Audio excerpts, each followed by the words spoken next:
كاين شي واحد كيخلي عشرات المليون وكيمشي يعني كيدوز من حداه؟ انا بغيت غير نفهم، حيت بزاف ديال الناس ما استافدوش من هاد عشرات المليون. شنو كتسناو؟ الدوله غتكون 4 سنين غتحيد هاد الشيء، واحد الميزانيه وما استفدتوش منها، حيت مخصصه 9 مليار 9 مليار فاصله 5 متخصصه باش تعطى للناس في الدعم. ملي داز هاد العام هو قريب يسالي شحال الناس استفدات؟ مليار فاصله شي حاجه. انا بغيت نفهم لما كتخليو هاد الفلوس هادي، يعني ها هو الدعم كاين، بزاف ديال الناس ما كتستافدش من الدعم. انا عارف كاين واحد الاكراه كما كنقولوا اكراه، هما المشاريع ديال الدعم ما كاينينش بزاف، يعني من حيت يلاه بدا البروغرام يلاه الناس بدات كتبني. بزاف ديال الناس ما عندهمش هذا البيرمي دابيليتي ديال يعني 2023 دعم السكن. خص تكون عندك الرخصه ديال السكن، خص تكون يعني في شهر 1 2023. انا عارف ما كاينينش بزاف، ولكن راه الناس ما استفدتش من هذاك الشيء كامل اللي كاين ديال الدعم. يعني بزاف ديال الناس كتمشي كتخلي الفرصه ديال الدعم وكتمشي يعني كتقلب على شقق اللي هما اخرين. انا غنقول لكم بزاف ديال الناس ما كدويش على حقها ملي كتجي يعني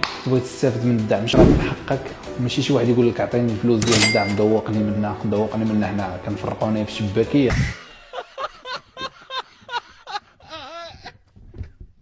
يعني خرجي لك فلوس ديال الدعم خاصك تستافد منه، يعني دي حاجه اللي هي اساسيه. المغرب مقبل على المونديال، والمغرب غادي تزاد فيه السياحه، يعني احسن وقت اللي تقدروا تشريوه هو دابا. قلبوا على مشاريع ديال الدعم دابا واستافدوا منه. سواء كنتو باغيين تشريوه ب 50 مليون، المهم نقول 70 مليون، استافدوا بعدا من 7 ديال الدعم. الا كنتو باغي تشريوه ب 30 مليون تحت، استافدوا من 10 المليون. دونك هذه راه فلوس، وكاينين المشاريع اللي كتلقى فيهم يعني امتيازات اللي هي كبيره. بحال دابا مثلا اللي عندنا في اسفي يعني فيهم 10 مليون ديال الدعم، 72 متر، وما كندويوش على فرد، ما كندويو على جوج، يعني انت والمدام الفوق الوليدات لتحت تستافد من 10 ديال الدعم. تجيو في احسن بلاصه، احسن موقع حداك البحر، حداك سونتر فيل. وديروا جديده حتى هما، يعني ابارتمانات كبار قريبه لسونتر فيل، قريبه للبحر، ب 20 مليون، يعني حداك الخدمه حداك كل شيء. يعني كيبقاو احسن مشاريع. وحنا عندنا حتى مشاريع اللي هما كبار، يعني بالنسبه للناس المستثمرين كيقدروا يجيو عندنا حنايا. سواء كنتي باغي تشري محل تجاري غتقدر تواصل معنا، عندنا حتى 23 مليون، عندنا 50 مليون، عندنا مليار، عندنا حتى